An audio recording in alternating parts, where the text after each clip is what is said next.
Well, impaired driving is anytime someone gets behind the wheel after they've taken a substance, whether that's alcohol, drugs, an inhalant, anything that alters their state of mind to a noticeable or perceptible degree negatively. I could stand here and say, well, you're going to be fined this amount and you could go to jail and you could, lose your license for a year. You have to have an ignition interlock device in your vehicle. But that all kind of pales in comparison to the fact that the ultimate consequence of impaired driving is you could kill multiple people. And unfortunately, that's not dramatic and that's not hyperbole. There are no accidents with impaired driving. Those are choices. Those are decisions that were made by an impaired driver to get behind the wheel and not take other people's lives into consideration.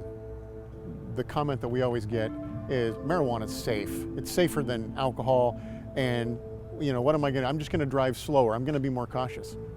That is not the case. Actually, more people are stopped for excessive speed after using marijuana than any other reason they're stopped. Impairment comes in a couple different forms. It's either a physical impairment or it's a cognitive impairment. Alcohol is largely a physical impairment. Motor control.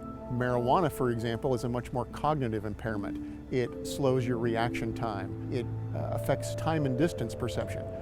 All of those things are very, very necessary for safely driving a vehicle or riding a motorcycle. One of the reasons that's disturbing is that drugs still only represent a small portion of overall DUI crimes, but they are a majority of the fatalities that we are seeing.